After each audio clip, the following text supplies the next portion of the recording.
Hey kids, this is Ivan. How you doing? Pretty pumped. I'm going to be playing in Brigade-Con this year. Brigade-Con is going on all day this Saturday, October 29th, 2016. So if it's after that date and you're watching this, you're out of luck. But it's going on all day, and I'm going to be playing in JDR D30's game 8 p.m. Eastern Time. So if you want to watch us, it'll be on his channel. You can go on YouTube and watch us game. How fun is that? It's like watching people bowl. Should be cool. And we're going to be playing in the apodic setting out of the, what do they call it? This is the RPGS setting book, which is really, really cool. It's got a lot of neat settings in there. And we're going to be playing the Fudge game system. And that brings me to a subject I want to talk about, and that's like how linear die rolls and bell curve multi-die rolls operate differently. And I'm not going to get into a lot of heavy math, but it's important to know, what you're getting yourself into in terms of like how these die rolls operate, and do they do it for you or not? Do they emulate what you want? I talked about recently in a video where, at least to me, it's very important that whatever mechanics or system that I use in a game doesn't produce results that I'm not comfortable with or just seems kind of nonsensical to me. Sometimes it takes me a while to get used to it, but other times I'm like, gosh, this really isn't doing it to me, and like, what is this really trying to emulate? So I'm not saying dice pools or multi-dice rolls are bad and linear are good, or vice versa. It's just kind of what do you like, and it's just kind of important to know how they're going to operate, differently. So what happens, well, let me explain how Fudge works if you don't know. For most of the part, you roll 4 dice. They're 4D Fudge. They're Fudge dice. They're 6-siders, but they're really D3s because, 2 sides of the die have the same numbers. But instead of having 1, 2, 3 written on these sides, they're -1, 0, 1. So functionally, it's equivalent to rolling, 43 minus 8. So if you plug that into something like anydice.com, you'll see the bell curve that it produces. And so for the most part, results of plus to -1 and 0, those are the most common by far. It's very unusual to get a plus or -2, and plus -4. I think they're about 1.25% chance each, which is a lot different than, like, let's just say we've got a die called D9.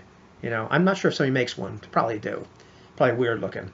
But in that case, each one of those sides has about a little over an 11% chance of coming up. Not so with a Fudge die roll.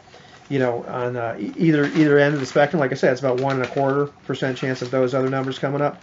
But on, let's see, let me go here. 0, about 23.5% chance of coming up. 1 or -1, about 20% each. -2 or +2, about 12 and 12.5 almost. The 3s are about like 5% chances either way. So it's a lot different. For the most part, results in the middle are what you're going to get in any kind of bell curve roll. Whereas in something like this D9 roll, it's going to be all over the darn place. I know people that like to use 2D10 instead of D20 rolls because it clusters a little bit more in the middle. And so you think, okay, you're fighting some guy in, say, something like Dungeons and Dragons or a variant. All right, most of your die rolls are going to be straight in the middle. So, regardless of what your attack prowess is in whatever game it is, all right, most of your attacks are going to be clustered around the middle. Like that's your normal proficiency level. Every once in a while, you screw up and you kind of like roll low, and every once in a while, you do much better you normally do when you roll high. But it's not this 5% increment all the way up and down like on a D20 roll. To some people, that's more satisfying. I think it's kind of cool. The whole Fudge system is pretty decent, but it's just important that it operates a lot differently. And I guess in that game too, like what we're going to do is a lot of task resolution where Fudge is weird. And what I mean by that is, instead of using numbers, it uses words, but it's a 7-point system or 7-point scale of like abilities and skills. But they call them terrible, poor, mediocre, fair, good, great, and superb instead of 1 through 7. But like, let's say just for the sake of example, you've got a fair ability in something.